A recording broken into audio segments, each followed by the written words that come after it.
April 18, 1942. 0800 hours, 650 miles east of Japan. Lieutenant Colonel James H. Doolittle stands on the spray-soaked flight deck of USS Hornet, watching the bow rise and fall through 20-foot swells. Behind him, 16 B-25 Mitchell bombers, each weighing 7 tons, each with a 67-foot wingspan, are lashed to a deck that was never designed to launch them. The B-25s are too big. The deck is too short. The fuel margin is already razor-thin. And now, because a Japanese picket boat has spotted the task force, they're launching 10 hours early and 200 miles farther out than planned. Every pilot knows what this means. They cannot return to the carrier. They probably cannot reach the designated airfields in China. Many will run out of fuel over the East China Sea. They will crash in darkness or bail out over mountains they cannot see. Some will die. Most will be lost. But the mission will proceed. Because 4 months after Pearl Harbor, America needs this. Not for the military value. 16 bombers cannot change the strategic balance of the Pacific War. But for the message. To Japan, your home islands are not safe. To America, we can still hit back. To the world, this war is not over. Doolittle climbs into the lead bomber. The deck crew pulls the chocks. The carrier turns into the wind. The first B-25 begins its roll. This is the story of the Doolittle raid, how 80 men in 16 bombers that should never have been on a carrier deck flew a one-way mission into the heart of Japan, shocked a nation that thought itself untouchable, and changed the course of the Pacific War not through destruction but through audacity. To understand why the raid mattered, you must first understand how badly America was losing. December 7th, 1941. Pearl Harbor. 8 battleships sunk or damaged. 2,403 Americans dead. The Pacific Fleet crippled. December 10th. Japanese aircraft sink HMS Prince of Wales and HMS Repulse off Malaya. British naval power in Asia collapses. December 23rd. Wake Island falls after a heroic defense. December 25th. Hong Kong surrenders. January 2nd, 1942. Manila falls. January 31st. The last American and Filipino forces retreat to Bataan. February 15th. Singapore, the Gibraltar of the East, surrenders. 85,000 British and Commonwealth troops become prisoners. It is the greatest defeat in British military history. March 9th. The Dutch East Indies surrender. Japan now controls the oil fields that were the whole reason for the war. In 4 months, Japan has conquered an empire. Malaya, Singapore, Burma, the Philippines, the Dutch East Indies, Wake, Guam, most of New Guinea, the Bismarck Archipelago, the Gilbert Islands. The defensive perimeter now stretches from the Aleutians to the Indian Ocean, 5,000 miles across. On maps in American newspapers, the red tide of Japanese conquest sweeps across the Pacific like blood in water. The United States has 3 fleet carriers left in the Pacific: Enterprise, Lexington, and Hornet. Yorktown is rushing from the Atlantic. Saratoga is under repair. Against them, Japan has 6 fleet carriers of the Kido Butai, the carrier strike force that devastated Pearl Harbor. The same 6 carriers, Akagi, Kaga, Soryu, Hiryu, Shokaku, Zuikaku, are now available for operations. Admiral Isoroku Yamamoto, commander of the combined fleet, is planning the next phase.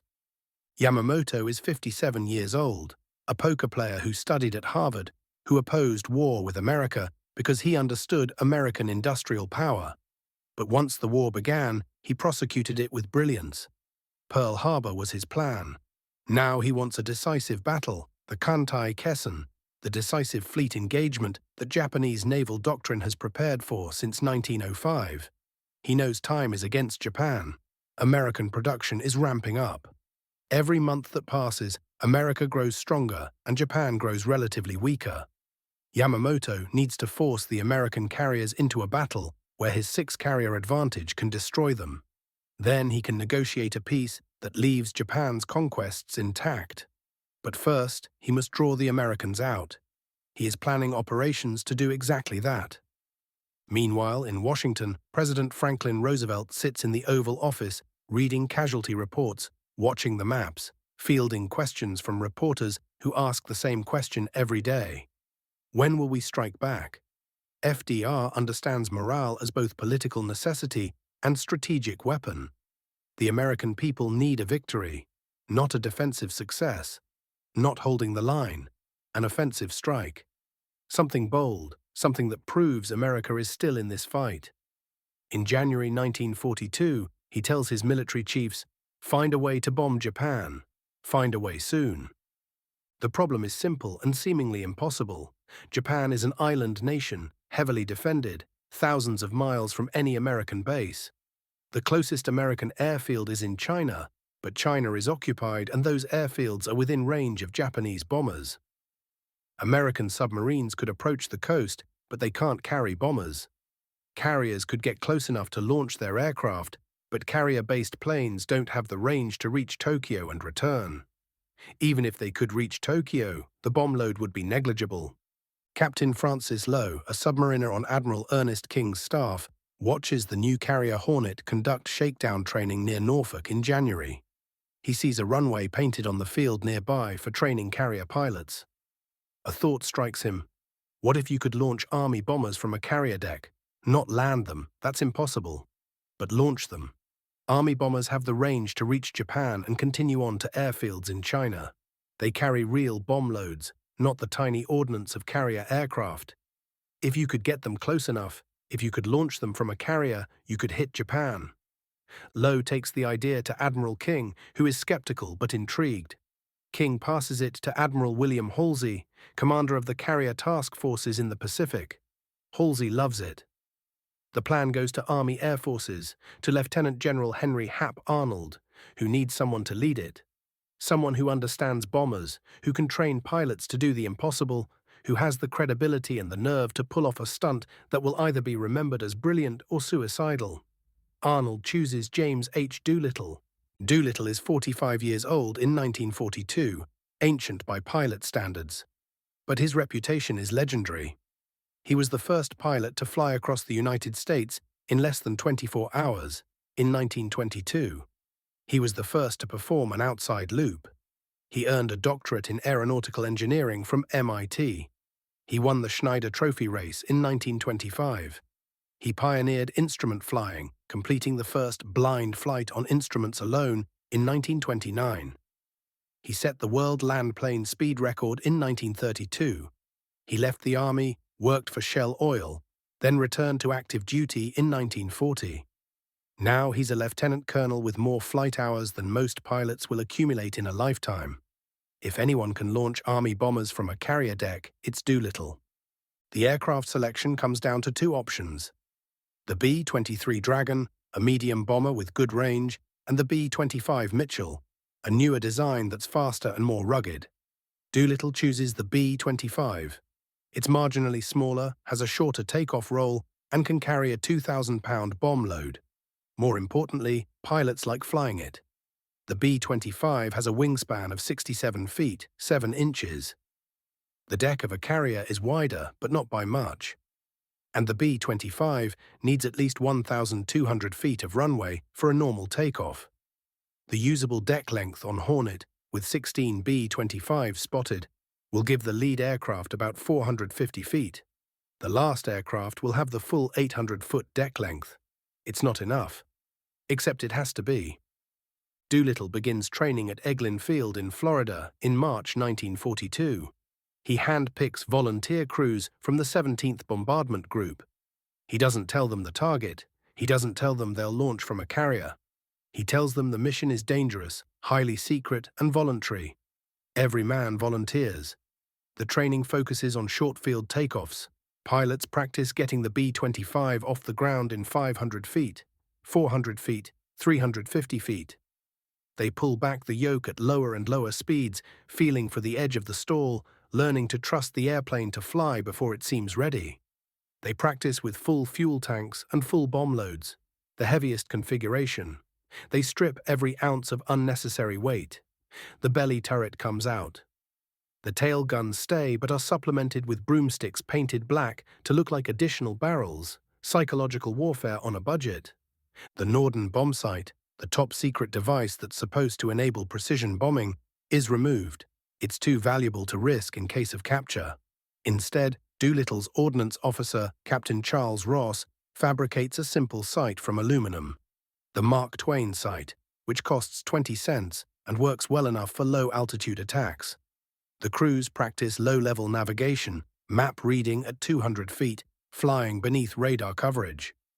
They practice fuel conservation, leaning the mixture, finding the most efficient cruise settings. They calculate and recalculate the fuel burn rates, the point of no return, the margins. The margins are thin. By early April, the crews are ready. They still don't know the target. On April 1st, 16 B-25s are loaded aboard USS Hornet at Naval Air Station Alameda in San Francisco Bay. The sight is surreal. The bombers are so large that they dominate the carrier's deck. Each bomber's wingtip extends beyond the edge of the deck. They're spotted nose to tail, wingtip to wingtip, with less than 6 feet of clearance. The carrier's normal complement of fighters and dive bombers are left behind. There's no room. Hornet will carry only these 16 Army bombers and their 80 crew members. The task force sails on April 2nd, 1942. Hornet carries the bombers. Enterprise, with Admiral Halsey aboard, provides fighter cover. They're escorted by 4 cruisers, Vincennes, Northampton, Salt Lake City, and Nashville, and 8 destroyers. The entire task force, designated Task Force 16, represents a significant portion of America's remaining Pacific naval strength. If the Japanese discover them and get their carriers into position, the task force could be destroyed. The risk is enormous, the secrecy is absolute. As Hornet clears San Francisco Bay, Captain Mark Mitcher makes an announcement over the ship's loudspeaker. This ship will carry the Army bombers to a point from which they will take off to bomb Japan. The crew erupts in cheers. The Army crews are stunned. They'd suspected, but now it's real. They're going to bomb Japan. From a carrier, and they're not coming back to the carrier. Doolittle gathers his men. He explains the plan. They'll launch approximately 400 miles from Japan. They'll fly in at low altitude, bomb their targets, then proceed west to airfields in China controlled by nationalist forces. The Chinese will refuel them, and they'll fly on to Chongqing, the nationalist capital. The plan depends on coordination with the Chinese, on weather, on fuel, on luck. The crews are told their specific targets. Most will hit Tokyo. Some will strike Yokohama, Nagoya, Kobe, or Osaka. The targets are aircraft factories, shipyards, oil refineries, steel mills, industrial centers that support Japan's war machine. They're told to avoid the Imperial Palace. This is not a terror raid. This is a military strike with strategic objectives. The distinction will matter both morally and legally. As the task force steams west across the Pacific, the crews make final preparations. They load bombs, a mix of 500-pound high-explosive bombs and incendiaries. They test engines. They study maps and photographs of their targets. They write letters home, letters that will be held aboard Hornet and mailed if they don't return. Some letters are never mailed because the men do return. Some are mailed. The mood is tense but determined. These men know the odds. They're flying anyway. April 17th. The task force is 1,000 miles from Japan. Weather is deteriorating. Rain, squalls, heavy seas. Intelligence reports indicate Japanese patrol lines extend 600 to 700 miles from the home islands. The plan calls for launching at 400 miles on the evening of April 18th. The bombers would hit Japan at night, then proceed to China and land at dawn with enough light to find the airfields. But plans, as always, collide with reality. April 18th, 0600 hours. The task force is approximately 650 nautical miles from Japan. A lookout on Enterprise spots a small vessel on the horizon. It's a Japanese patrol boat, a picket ship from the outer defense line. The vessel is Nito Maru number 23, a 70-ton fishing boat converted to patrol duty. Her crew spots the American ships and immediately begins transmitting a warning. The cruiser Nashville opens fire, her 5-inch guns straddling the small vessel. The patrol boat continues transmitting. She's taking hits, her superstructure is on fire, but the radio operator stays at his post. The message gets through. Enemy carriers spotted. Halsey makes the decision immediately. They cannot proceed closer. If the Japanese know the carriers are here, they'll launch airstrikes. The Japanese have land-based bombers with the range to reach the task force. They might even divert carriers. The task force must withdraw, but the bombers can still launch. They'll launch now, 10 hours early, 200 miles farther out than planned. The fuel margins just became critical. Some crews might not make it to China, but the alternative is aborting the entire mission, turning back, admitting defeat before a single bomb falls. That's not happening. On Hornet's deck, the announcement comes over the loudspeaker. Army pilots, man your planes. It's 0800 hours. The sea state is rough. The carrier pitches through swells. Wind gusts across the deck at 40 knots. The wind is good. It helps with takeoff. But the pitching deck is dangerous. Time the takeoff wrong, hit the downward pitch, and the B-25 will drop into the ocean before it can gain flying speed. The deck crew unchains the bombers. Final checks are made. Engines start, one by one, until the deck is filled with the thunder of 16 B-25s at full power, the smell of exhaust and salt spray.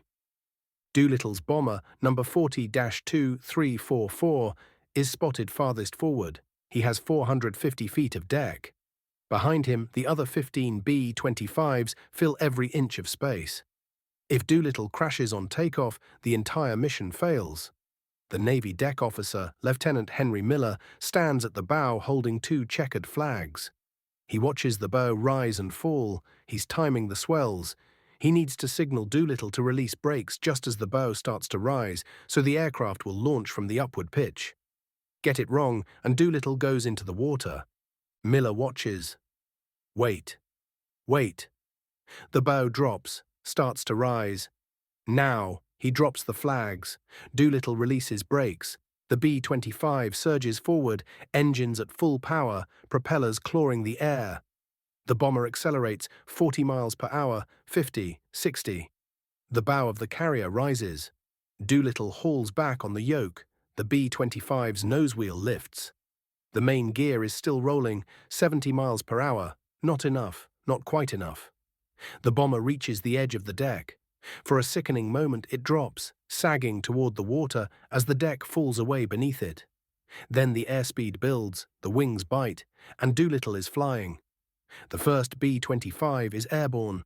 Behind him, the other 15 crews watch and learn. Lieutenant Travis Hoover in aircraft number 2 rolls into position.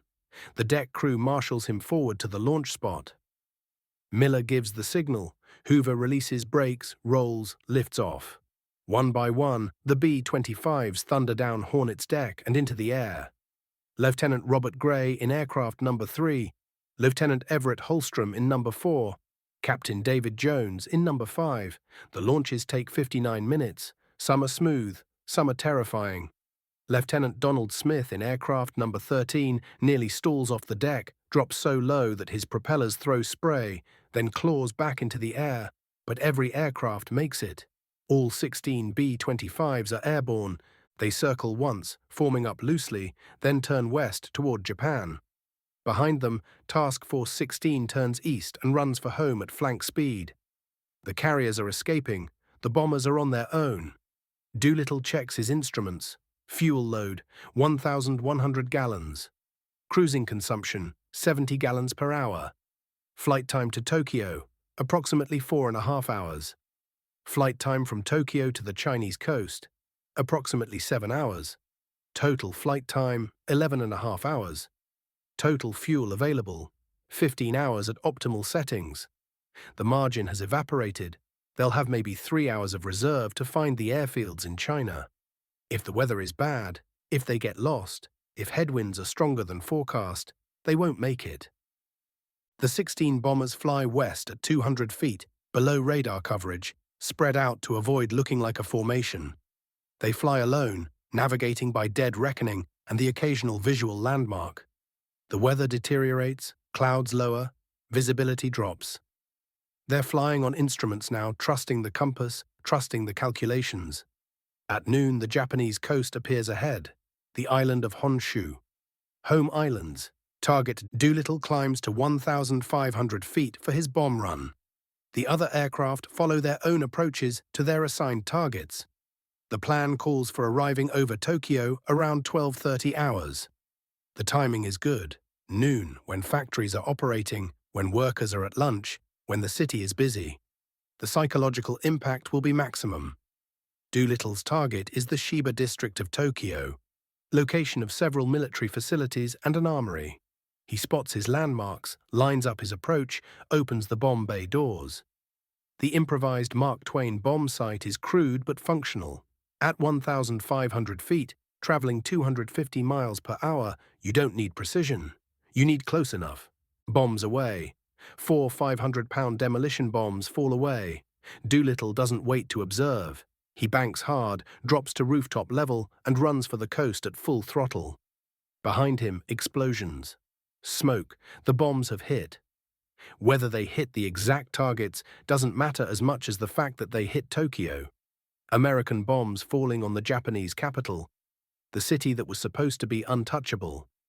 Aircraft number 2, Lieutenant Travis Hoover, attacks industrial targets in northern Tokyo. His bombs hit a factory complex and a power station. Aircraft number 3, Lieutenant Robert Gray, targets the Tokyo gasworks and steel mills. Aircraft number 4, Lieutenant Everett Holstrom, hits an aircraft factory and oil storage tanks on the outskirts of the city. Each crew executes their run independently. Some encounter anti-aircraft fire. Black puffs of flak burst around them, but at low altitude, the bombers are difficult targets. The flak is intense, but mostly ineffective. Japanese fighter aircraft scramble to intercept. Nakajima Ki-27 fighters and Mitsubishi A-5M fighters climb toward the intruders, but the B-25s are at rooftop level, flying 250 miles per hour, ducking between buildings, using terrain. The fighters have altitude advantage but struggle to engage. A few make passes. Gunners on the B-25s return fire. Tail gunner Sergeant Fred Bramer on aircraft number 5 claims hits on a fighter. No B-25s are shot down over Japan. The speed, the surprise, and the low altitude save them. Aircraft number 6, Lieutenant Dean Hallmark, bombs an aircraft factory in Tokyo. Number 7, Lieutenant Ted Lawson, attacks an industrial area in southern Tokyo. His aircraft will later become famous as the Ruptured Duck, after crash landing in China. Number 8, Captain Edward York, targets factories in Tokyo but experiences fuel problems. He'll make a fateful decision later. Number 9, Lieutenant Harold Watson, hits oil refineries in Tokyo. Number 10, Lieutenant Richard Joyce, bombs the Japan Special Steel Company factory. The remaining 6 aircraft target secondary cities. Aircraft 11, Captain Ross Greening, hits an oil refinery in Yokohama. Number 12, Lieutenant William Bauer, strikes an aircraft factory in Yokohama. Number 13, Lieutenant Edgar McElroy, bombs the naval base at Yokosuka. Number 14, Major John Hilger, targets an aircraft plant in Nagoya. Number 15, Lieutenant Donald Smith, strikes the naval base at Kobe. The last aircraft, number 16, Lieutenant William Farrow, bombs an aircraft factory in Nagoya. The entire attack lasts less than 30 minutes. 16 bombers, 80 men, approximately 16 tons of bombs. The physical damage is limited. Some factories sustain damage. Some fires start. Casualties are light. Estimates range from 50 to several hundred killed or wounded, mostly civilians near the targeted industrial areas. By any measure of strategic bombing, the raid is negligible. The firebombing campaigns of 1945 will drop more bombs in a single night than Doolittle's entire raid. But that's not the point. The point is the bombs falling on Tokyo. The point is American bombers over the capital while air raid sirens wail and civilians scramble for shelters. The point is the violation of sacred space, the penetration of the defensive perimeter that was supposed to make Japan invincible. The point is the message: you are not safe, we can reach you. This is just the beginning. The B-25s clear the coast and turn west, running at full throttle for China. The weather is getting worse, clouds build, rain begins. Visibility drops to 0. The crews are flying on instruments over the East China Sea, burning fuel, watching the gauges, doing the math. At current consumption, they have maybe 8 hours of fuel. The Chinese coast is 7 hours away. The airfields are inland. They're not going to make it. Captain Edward York in aircraft number 8 makes his decision. His bomber has been burning more fuel than the others due to a mechanical problem. He cannot reach China. But there's an alternative: the Soviet Union. The Soviets are not at war with Japan. If York lands in Soviet territory, the crew will be interned, but they'll survive. York turns north toward Vladivostok. He'll land at a Soviet airfield, where his crew will be interned for 13 months before escaping across the border into Iran with covert Soviet assistance. York's decision saves 5 lives, but removes his bomber from the mission count. The remaining 15 bombers press on toward China. Darkness falls. They're flying blind in weather, over mountains, with fuel gauges dropping toward empty. The plan called for landing at airfields in Zhejiang province. Radio beacons were supposed to guide them in. But the radios are not transmitting. The Chinese, fearing Japanese attacks, have shut down the beacons. The American bombers have no guidance. They're lost. One by one, the B-25s run out of fuel. Lieutenant Ted Lawson in The Ruptured Duck attempts a water landing in the dark. The aircraft hits the water hard. The crew survives, but Lawson's leg is severely injured. They wash ashore on Japanese-occupied territory, but are rescued by Chinese guerrillas. Lieutenant Dean Hallmark's aircraft crashes into the mountains. The crew bails out. Hallmark and 2 others are captured by Japanese forces.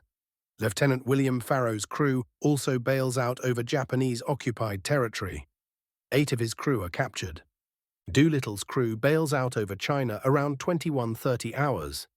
The bailout is chaotic.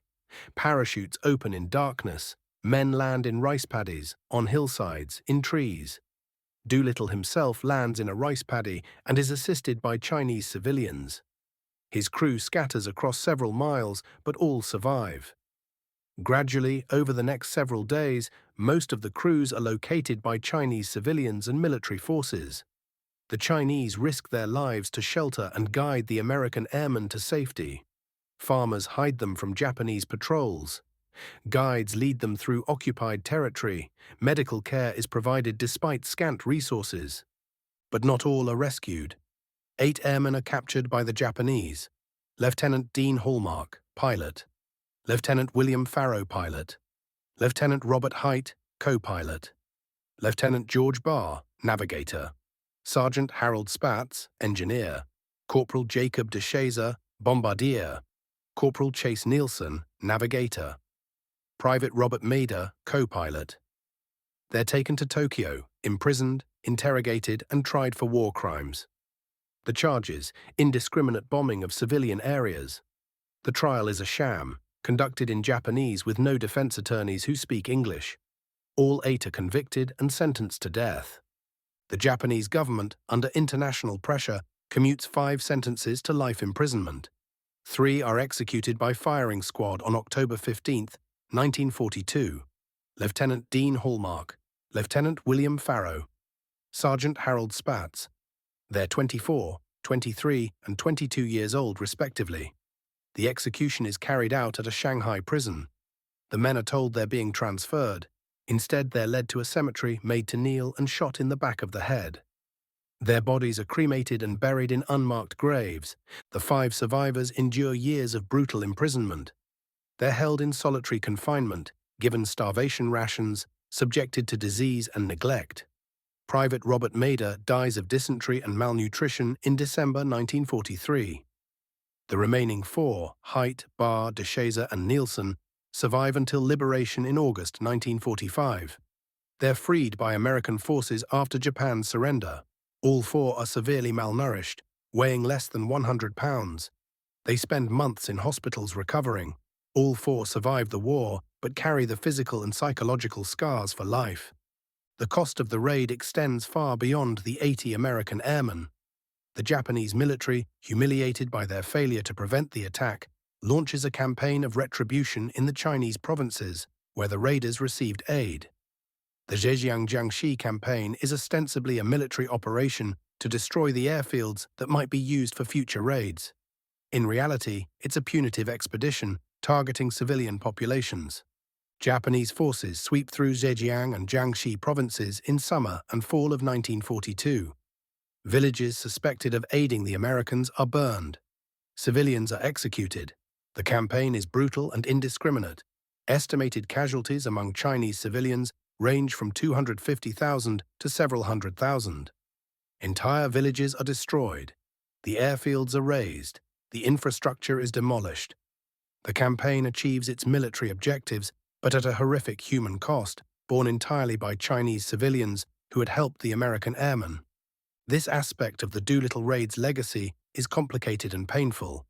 The raid was a military operation with legitimate strategic objectives, but the consequences were catastrophic for the Chinese population. Did American planners anticipate Japanese reprisals? Yes. Did they fully comprehend the scale? Probably not. Could they have prevented them? The Japanese were already conducting brutal occupation policies throughout China. The raid provided a pretext, not a cause. But that distinction offers little comfort to the families destroyed in the aftermath. In Tokyo, the psychological impact is immediate and profound. For the first time since the war began, Japanese civilians experience air raid sirens, explosions, and fear. The myth of invincibility is shattered. If American bombers can reach Tokyo, what else can they reach? The Imperial Palace, factories, homes. The government, embarrassed and alarmed, immediately tightens home island defenses. Fighter units are recalled from frontline areas to defend Japanese cities. Anti-aircraft batteries are expanded. Civil defense drills become mandatory. Resources that could have been used offensively are now diverted to defensive purposes. Admiral Yamamoto is particularly affected. The raid confirms his worst fears. The American carriers are operating aggressively, striking where and when they choose. If they can hit Tokyo, they can hit anything. The window for decisive battle is closing. Yamamoto accelerates his plans for the operation that will force the American carriers into battle, the attack on Midway Atoll. The Midway operation is already in planning, but the Doolittle raid gives it new urgency. Yamamoto convinces Imperial General Headquarters to approve the plan. The attack will come in June, just weeks away. The strategic chain reaction that begins with Doolittle's raid will culminate at Midway. The raid doesn't cause Midway, but it accelerates and validates the Japanese decision to seek decisive battle now, before American strength fully mobilizes. At Midway, on June 4, 1942, the 6 Japanese fleet carriers that struck Pearl Harbor will sail into battle. 4 will be sunk. Japan's offensive power will be broken. The turning point of the Pacific War will be reached, and the chain that leads there begins, in part, with 16 B-25s over Tokyo. In America, the news of the raid breaks on April 21st, 3 days after the attack. The announcement is carefully worded. Secretary of War Henry Stimson confirms that American aircraft have bombed Tokyo and other Japanese cities. He provides no details about how the bombers reached Japan. President Roosevelt, asked at a press conference where the bombers came from, smiles and says, "Shangri-La, the mythical paradise from the novel Lost Horizon." The press loves it. The public loves it. America finally has a victory. The newspapers run banner headlines. Tokyo bombed. Doolittle does it. Payback for Pearl Harbor. Newsreels show footage of B-25s taking off from airfields, not from carriers. The carrier launch remains classified. Morale surges. War bond sales spike. Enlistment increases. The psychological value to American morale is incalculable. For 4 months, the news has been unrelenting defeat. Now finally a success. A bold, audacious strike that proves America can hit back. Doolittle, who believes he'll be court-martialed for losing all 16 aircraft, is instead promoted 2 ranks from lieutenant colonel to brigadier general, skipping the rank of full colonel entirely. He's awarded the Medal of Honor by President Roosevelt in a White House ceremony. The citation reads, "For conspicuous leadership above and beyond the call of duty, involving personal valor and intrepidity at an extreme hazard to life." With the apparent certainty of being forced to land in enemy territory or to perish at sea, General Doolittle personally led a squadron of Army bombers, manned by volunteer crews, in a highly destructive raid on the Japanese mainland. The other crew members received decorations as well. Distinguished flying crosses and air medals are awarded to the survivors. The executed and captured raiders are honored posthumously and in absentia. The raid becomes legend immediately. Songs are written about it. Newsreels feature it. Propaganda posters depict it. The image of B-25s launching from Hornet becomes iconic, though the actual photographs remain classified until after the war. But what did the raid actually accomplish? Strategically, the physical damage was minimal. 16 tons of bombs across 5 cities caused limited destruction. No critical factories were permanently disabled. No major military assets were destroyed. The Japanese war machine continued operating without significant interruption. If judged purely by tonnage dropped or targets destroyed, the raid was insignificant. But strategy is not only about physical destruction. It's about psychology, morale, and decision-making. The Doolittle raid succeeded on all 3 levels. It demonstrated that Japan could be struck directly, shattering the myth of invincibility. It forced the diversion of defensive assets from offensive operations. It influenced Japanese strategic decisions, contributing to the urgency that led to Midway.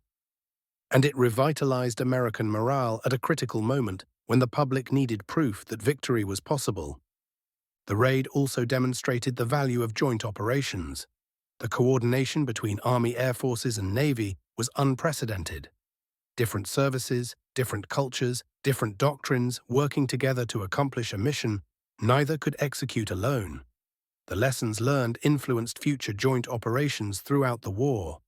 The concept of carrier-based strikes deep into enemy territory became standard doctrine. The raid proved that audacity and surprise could multiply the effect of limited forces. As a one-time operation, carrier-launched land bombers were never attempted again. The risks were too high, the losses too certain. But the raid proved that unconventional solutions to strategic problems could succeed. It validated thinking outside doctrinal constraints. It showed that impossible-sounding ideas, properly planned and boldly executed, could achieve results far beyond their apparent scale. The costs were real. All 16 aircraft were lost.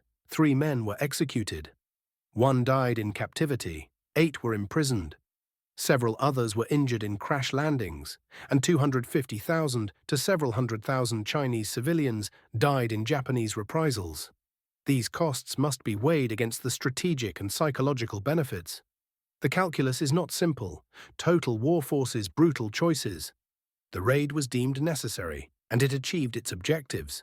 But the price was paid largely by Chinese civilians who had no say in the decision. The men who flew the raid carried the experience for the rest of their lives. Some, like Doolittle himself, went on to distinguished careers. Doolittle commanded the 8th Air Force in Europe, oversaw the strategic bombing campaign against Germany, and retired as a lieutenant general. Others returned to civilian life, marked by their experience but trying to move forward. Jacob de Shazer, who survived imprisonment, became a Christian missionary and returned to Japan to preach forgiveness. Several others wrote memoirs or gave lectures, keeping the memory alive. The raiders established a tradition that would last decades. Each year, the survivors held a reunion.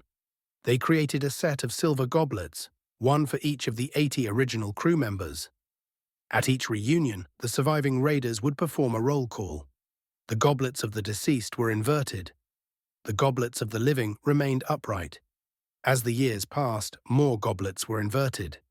The reunions became smaller. The final public reunion was held in November 2013 at the National Museum of the U.S. Air Force in Dayton, Ohio. 4 raiders remained: Lieutenant Colonel Richard Cole, Doolittle's co-pilot; Lieutenant Colonel Robert Height, one of the POWs; Staff Sergeant David Thatcher, an engineer gunner; and Staff Sergeant Edward Saylor, another gunner. They performed the roll call one final time. 71 goblets were inverted, 4 remained upright. The men, all in their 90s, shared a final toast of cognac from a bottle saved since 1896, the year Doolittle was born. Then they sealed the remaining goblets in a case, ending the tradition. Richard Cole, the last surviving raider, died on April 9, 2019, at the age of 103. He'd been 26. Retry, continue. When he sat in the co-pilot's seat next to Doolittle on that spray-soaked carrier deck. He lived 77 years after the raid, long enough to see the America he fought for become the world's dominant superpower, long enough to watch the B-25 Mitchell go from frontline bomber to museum piece, long enough to outlive every other man who flew that mission. With his death, the Doolittle Raiders passed from living memory into history. The legacy they left is taught in every military academy, studied in every staff college, referenced in every discussion of joint operations and strategic raids. The Doolittle raid is held up as a model of audacity under constraint, of achieving strategic effects with limited means, of the power of surprise and initiative. But it's also taught as a cautionary tale about unintended consequences, about the costs of war borne by civilian populations, about the complexity of strategic decision-making in total war. The operation succeeded because of meticulous planning combined with bold execution. Doolittle's training program was rigorous and realistic.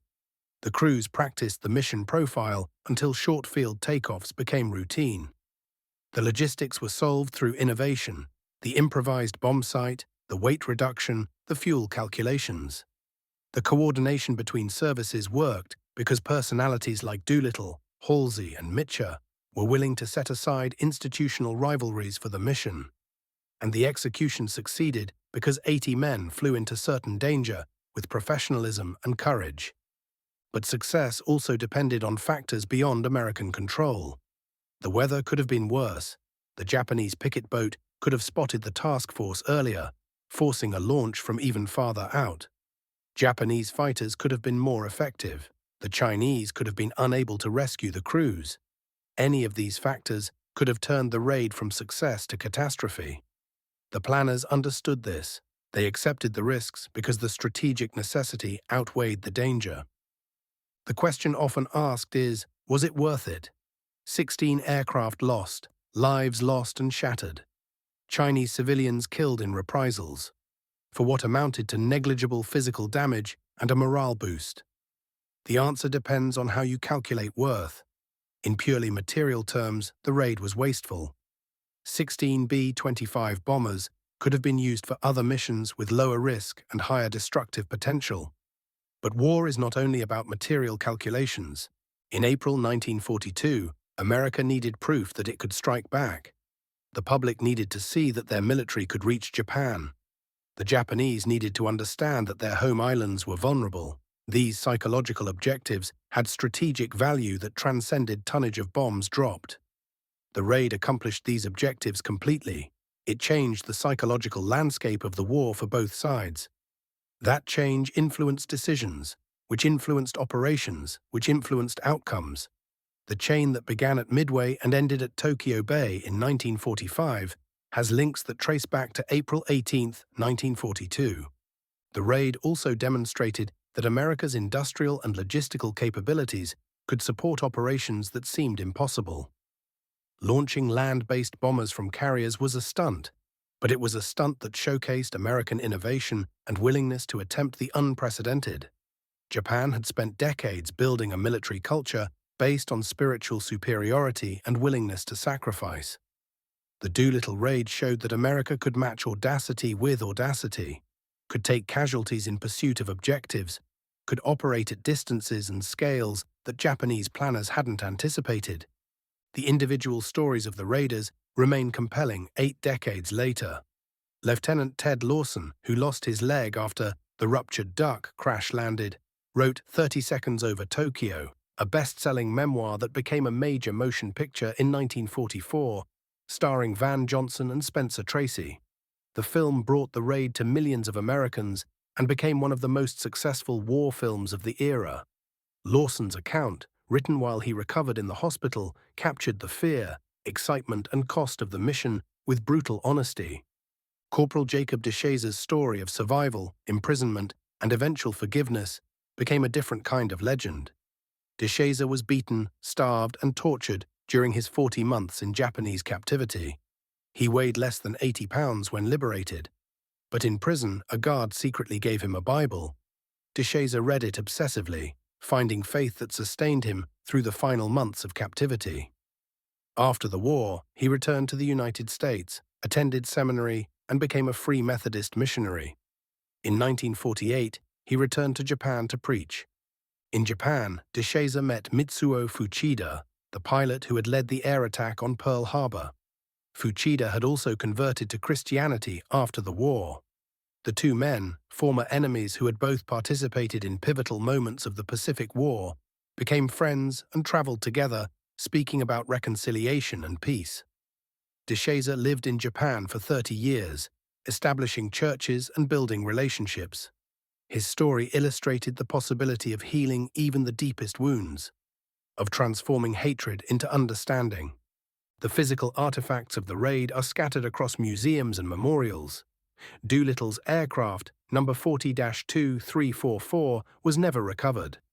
It crashed in the mountains of China and was stripped by locals for usable materials. But pieces have been found over the years by historians and collectors. Other B-25s from the raid similarly vanished into the Chinese landscape. A few fragments remain in Chinese museums. The Smithsonian National Air and Space Museum displays artifacts from several raiders' personal equipment.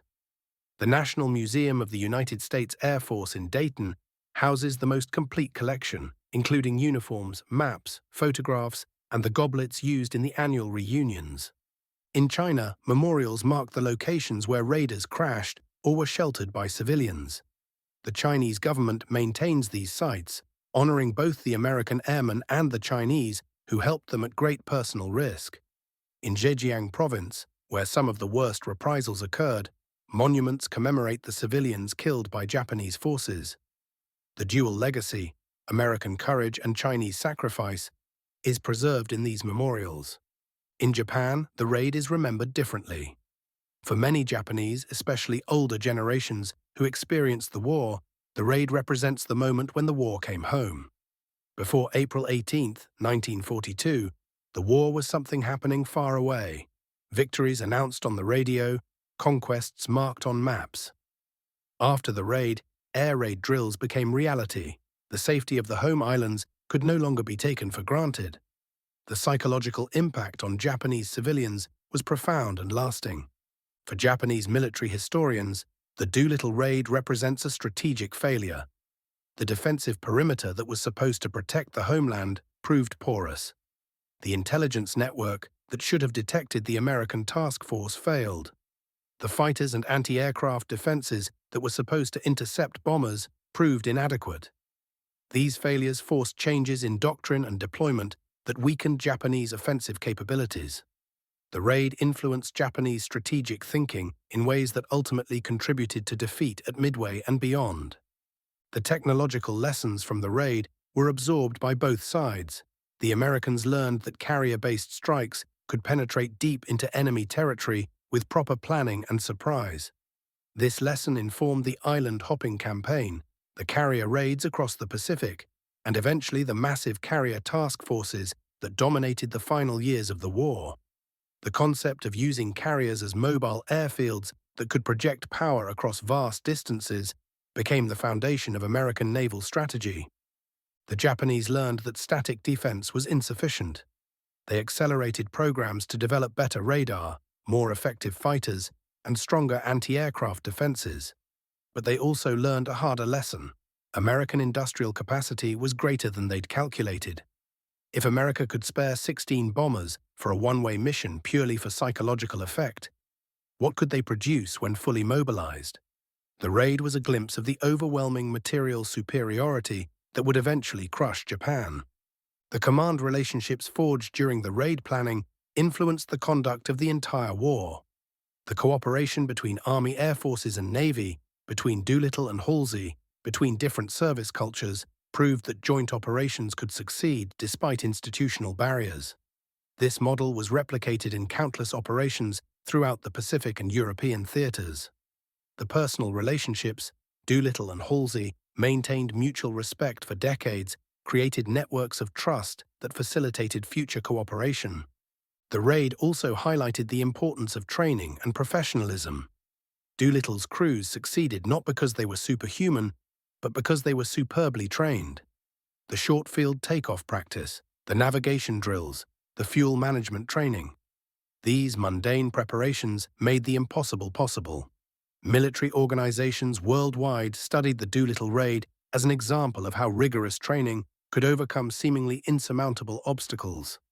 The role of individual initiative and decentralized execution was another lesson. Once the bombers launched from Hornet, each crew operated independently. There was no central control, no real-time coordination. Each pilot made his own decisions about approach, attack, and escape. This decentralized model worked because the crews were well-trained and clearly understood the mission objectives. They didn't need constant direction. They needed clear objectives and the training to achieve them. This philosophy of mission-type orders and decentralized execution became a hallmark of American military doctrine. The raid's impact on aviation technology was indirect but significant. The B-25 Mitchell proved itself as a versatile, reliable aircraft. After the raid, production ramped up dramatically. Nearly 10,000 B-25s were built during the war. They served in every theater, in roles ranging from medium bomber to ground attack to submarine hunter. The aircraft became one of the most successful American designs of the war, and the Doolittle raid's publicity contributed to that success. The diplomatic impact of the raid extended beyond the immediate participants. Britain, fighting desperately in Europe and Africa, watched American audacity with approval. The raid demonstrated that America was serious about offensive action in the Pacific, which reassured British strategists worried about American commitment. China, bearing the brunt of Japanese aggression since 1937, saw the raid as evidence that America would actively support Chinese resistance. The political capital generated by the raid helped cement the Allied coalition. The Soviet Union, not yet at war with Japan, watched carefully. Soviet intelligence gathered information about the raid and its aftermath. When Captain York landed at Vladivostok, Soviet officials debriefed him thoroughly, learning details about American carrier operations, bombing tactics, and strategic thinking. This intelligence was filed away for future use. The Soviets were playing a longer game, preparing for eventual confrontation with Japan while maintaining neutrality. The raid showed them that American air power was innovative and aggressive. The raid's timing was more fortunate than the planners could have known. April 1942 was the nadir of Allied fortunes. In the months following, the tide began to turn. Coral Sea in May checked Japanese expansion for the first time. Midway in June broke Japanese offensive power. Guadalcanal in August began the long road back.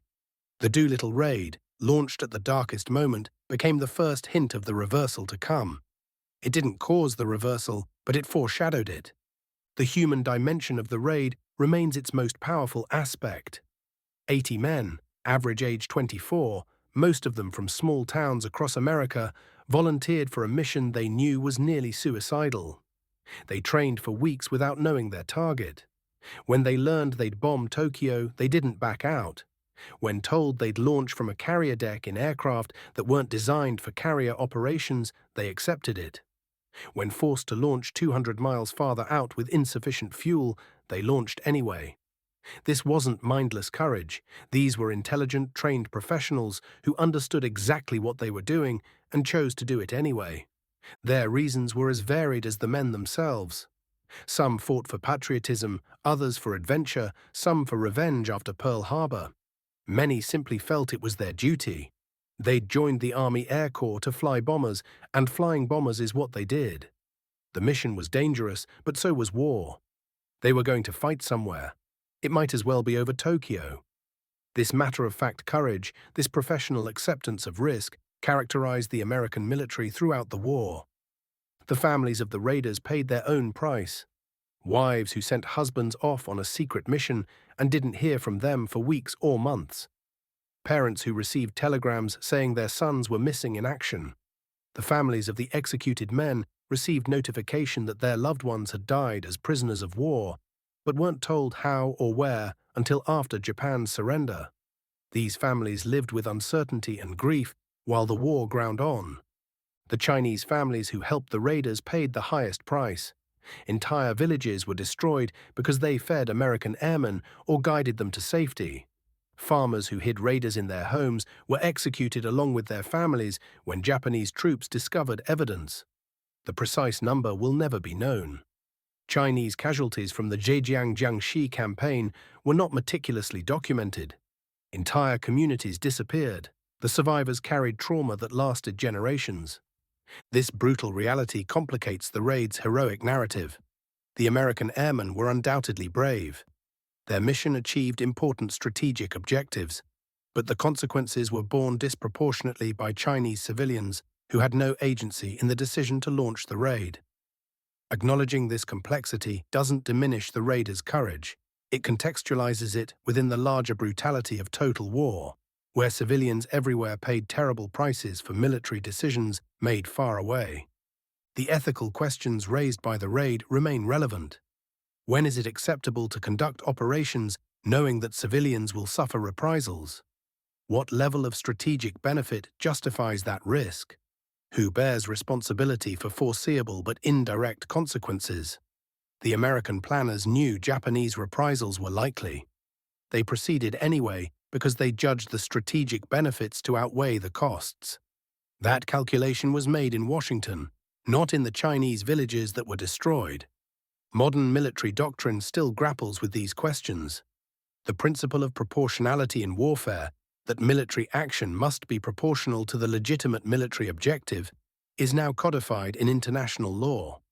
But applying that principle is never simple. The Doolittle raid fell within the accepted norms of warfare in 1942. Whether it would be judged the same way today is debatable. The laws of war have evolved. So has our understanding of unintended consequences. What cannot be debated is the raid's historical significance.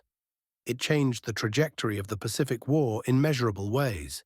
It influenced Japanese strategy, leading directly to the Midway operation. It revitalized American morale at a critical moment. It demonstrated the viability of carrier-based strikes deep into enemy territory. It validated joint operations between services. And it created a legend that inspired millions of Americans to believe victory was possible. The 16 B-25s that launched from Hornet on April 18, 1942, carried more than bombs. They carried a message. To Japan, your empire is not invincible. To America, we are not defeated. To the world, this war is not over. The message was delivered with explosive clarity. Tokyo burned, not from the physical fires of 16 tons of bombs, but from the psychological impact of knowing that American bombers could reach the supposedly untouchable heart of the empire. 80 years later, the raid remains a touchstone in military history. It's studied, commemorated, and celebrated as an example of courage, innovation, and determination. But it should also be studied as a reminder of war's complexity, of the costs paid by innocents, of the difficult choices leaders must make when nations fight for survival. The Doolittle raid was not a simple story of heroism, though heroism was certainly present. It was a complicated operation with profound consequences, both intended and unintended. The last words should belong to the raiders themselves. In their memoirs, interviews, and reunion speeches, certain themes recur. They didn't think of themselves as heroes. They were doing their jobs. They were scared but trained to manage fear. They relied on each other and on their training. They regretted the losses, their fellow raiders, the Chinese who helped them, even their enemies who died in the raid. But they didn't regret the mission. It needed to be done. They were the ones chosen to do it. So they did it. James Doolittle, speaking at a reunion in 1992, 50 years after the raid, said, "There is no such thing as a good war or a bad peace. But when war comes, you fight to win. We went to bomb Tokyo because America needed a victory. We knew the risks, we accepted them, and we'd do it again." He was 96 years old when he said that, looking back across 5 decades at the man he'd been on that carrier deck. That younger Doolittle, 45 years old, climbing into the lead bomber, knowing the odds, launching anyway. That's the man who proved America was just getting started. The mission that seemed impossible happened. The bombers that were too big launched from the deck that was too short. The men who didn't have enough fuel found ways to survive anyway. The raid that did minimal physical damage changed the strategic balance of the Pacific War. Because sometimes the most important victories aren't measured in tons of bombs dropped or targets destroyed. Sometimes victory is the message you send and the resolve you demonstrate.